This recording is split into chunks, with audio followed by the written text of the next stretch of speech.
शहरात वाढतं प्रदूषण कमी करण्यासाठी रस्ते वाहतूक आणि महामार्ग मंत्रालयाने एक नवीन नियम लागू केलेला आहे।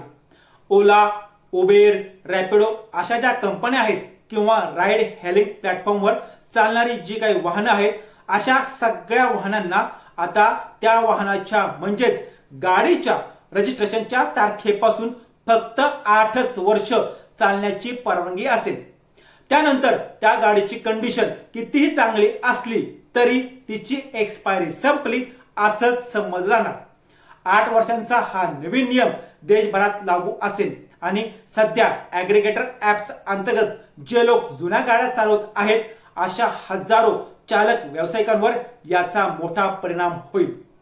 आतापर्यंत अशा प्लॅटफॉर्मवर वापरल्या जाणाऱ्या वाहनांचं सरासरी वय शहर आणि ऑपरेटर यांच्या धोरणावर अवलंबून असायचं आणि ते साधारणपणे 6 ते 12 वर्षांपर्यंत होतं। पण एक महत्त्वाची नाही अति महत्त्वाची गोष्ट अशी की हा जो नवीन नियम आहे तो वर्षाच्या अखेरीस लागू होण्याची शक्यता आहे। नमस्कार, मी किशोर बलकवडे आणि आपण पाहतात विषयच वेगळा। सरकारचं असं म्हणणं आहे की जुन्या गाड्यांमध्ये एअरबॅग किंवा एबीएस अशा नवीन टेक्निक नसतात।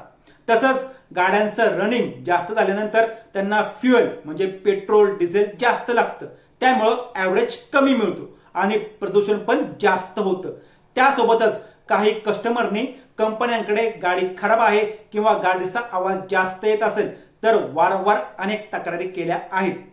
पण कॅब चालकांचा विचार जर केला तर कॅब चालकासाठी हे सोपं नाही। अनेक चालकांनी त्यांच्या गाड्यांसाठी 5 ते 7 वर्षांच्या मुदतीवर कर्ज घेतलेलं आहे। मग गाडी चालवायची किती वर्ष हा प्रश्न त्यांच्या समोर आहे। त्यासोबतच पेट्रोल, सीएनजी, डिझेल याच्या वाढत्या किमती आणि प्लॅटफॉर्म म्हणजे कंपन्यांना द्यावं लागणारं कमिशन यामुळं चालकांवर अतिरिक्त आर्थिक दबाव येऊ शकतो। ओला आणि उबेर या कंपन्यांच्या अंदाजानुसार त्यांच्याकडे म्हणजे त्यांच्या प्लॅटफॉर्मवर सध्या 20% वाहनं ही 8 वर्षांपेक्षा जास्त जुनी आहेत। नवीन गाईडलाईननुसार या गाड्या लवकरच चालवण्यास अपात्र ठरतील।